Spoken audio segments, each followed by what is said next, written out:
Сәлеметсіздер ме, құрметті ұстаздар. Каналыма қош келдіңіздер.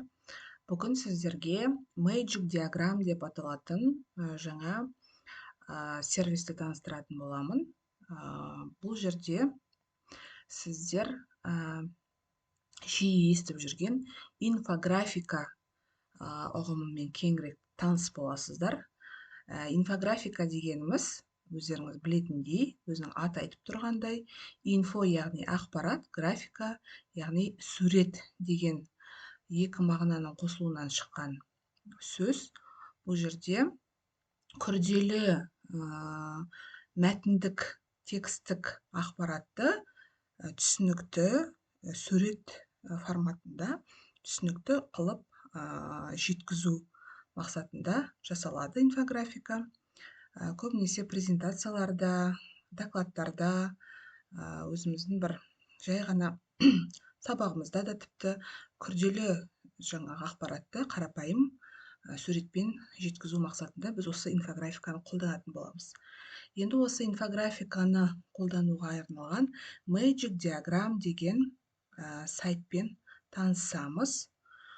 Бұл жерде ақпараттар өте көп, инфографиканың түрлері де өте көп. Мына жерге мән беріп қарасаңыздар, өте визуалды түрде әдемі сіздердің презентацияларыңызда ақпараттарыңызды сондай жүйелі түрде тыңдаушыға, оқушыға, студентке қарауға, қабылдауға өте ыңғайлы форматта осындай түрлі инфографика шаблондары ұсынылады бұл сайтта.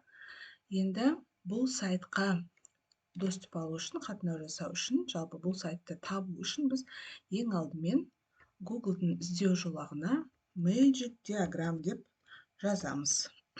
Magic Diagram десек, бізге осы запросты жазғаннан кейін, сұранысты жазғаннан кейін, бізге Google осындай нәтижелер шығарып береді. Соның ішінде мінекей осындай иконкасы бар, белгішесі.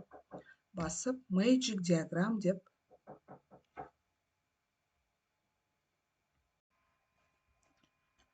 Magic Diagram сайтына өтеміз. Мінекей қарасаңыздар, сайт өте түсінікті жалпы. Бұл жерде сол жақ жоғары жағынан бастап қарасаңыздар, диаграммалардың түрлеріне қарай круговые, яғни осындай дөңгелекшелермен берілген диаграммалар, линейные, сызықтық диаграммалар түрінде берілген нұсқалары, люди дейді, яғни адамдармен байланыстырылып жасалған диаграмманың түрлері. Сонымен қатар стрелки, осындай бағыттаушылар арқылы берілген диаграммалардың түрлері, временные шкалы, яғни уақытпен байланысты қандай да бір жаңағы бір өсу процесін, немесе бір жылдардың нәтижелерін, қандай да бір осындай уақытпен байланысты бір ақпаратты көрсету керек болса, мысалы, мынау шаблондар өте тартымды, өте қабылдауға жеңіл деп ойлаймын. Сонымен қатар квадраты дейді. Осындай төртбұрышты элементтерден жасалған диаграммалар. Вертикальные, блоки дейді. Өте әдемі. Мұнда өте көп беттерден тұрады. Бұл жерде назар аударамыз. Құрметті ұстаздар, мына жерде цветные квадраты, цветные закладки деген жерде мынандай, егер коронаның сурет тұрса, ол ақылы деген сөз. Ал одан басқалардың барлығы ақысыз нұсқалары болып табылады.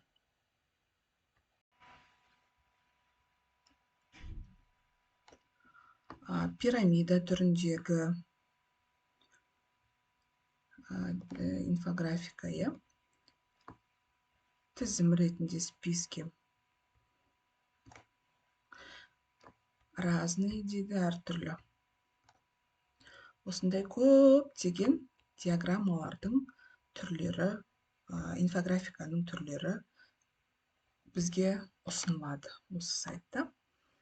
Мінекей өзімізге ұнағанын таңдаймыз. Қайсы бізге ұнап тұр, Мінекей, мысалы, мына диаграмма бізге ұнаса, бұл диаграмманы біз өзімізге жүктеп алу үшін енді не істейміз? Жүктеп алу үшін төмен қарай өтсеңіздер, 5 цитат по кругу дейді. Мінекей, бір 5 түрлі ақпаратқа байланысты, ақпарат жеке-жеке 5 жаңағы бөліктен тұрады. Әрқайсысына жеке-жеке анықтама берілген. Ортасында бір негізгі сөз жазылған диаграмма, иә. Осы диаграмманы жүктеу үшін, мінекей, 2697 рет жүктелген екен. Біз де осы 259 деген нүкте PPTX деген сөздің үстіне бассақ, бізде мінекей Magic диаграмм 259 деген слайдымыз жүктелді. Қанекей, оны ашып қазір көреміз.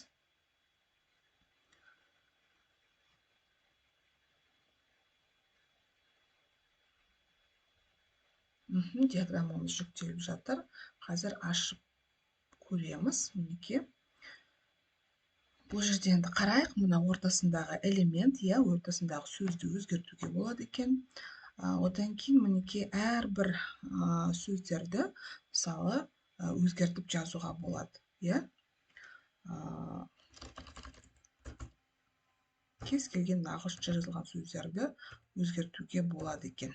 Иә, мінекей байқасаңыздар, өзгертуге болады. Ешқандай артық водяной знактар жоқ, иә, артық элементтер жоқ. Өзіңізге ұнаған диаграмманы осылай жүктеп алып, жұмыс жасай береді екенсіз.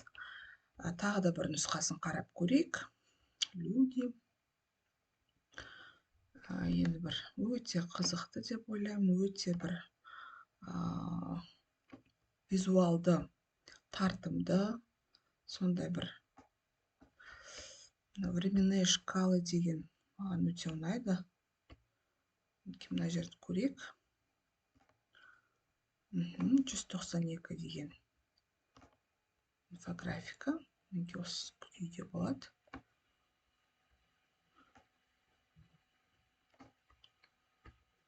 Екі рет шертеміз. Оң жақта жүктеу процесі жүріп жатыр. Жүктеліп аяқталды. Аяқталған кезде екі рет шертіп, біз файлды жүктеп алдық. Мінекей, бұл жерде жылдарды да өзгертуге болады. Иә, өзіңіздің қалауыңызға қарай. Бұл жерге тақырыпша беруге болады. Бұл жерге өзіңіздің қажетті ақпаратыңызды жазсаңыздар болады. Қазақша да, орысша шрифтте де жаза бересіздер. Барлық шрифт қолданылады бұл жерде, қолдайды барлық шрифттарды. Мінекей, осындай өте пайдалы сервис, пайдалы сайт деп ойлаймын. Барлықтарыңызға қажеттеріңізге жарайды деп ойлаймын. Қалай мына диаграмманы құрастырамын, қалай мына ақпаратты жүйелеймін деп бастарыңызды қатырмайсыздар. Уже жүйелі өзіңіздің мазмұныңызға, ақпаратыңызға сәйкес диаграмманы, инфографиканы таңдап алып, сол жерге ақпаратыңызды жүйелі түрде адам бір қарағанда қабылдайтындай қылып, жинақтап, осылай ұсынсаңыздар болады. Кәделеріңізге жарасын, пайдам тиді деп ойлаймын сіздерге. Бір жаңа дүниені өздеріңізге алдыңыздар деп ойлаймын.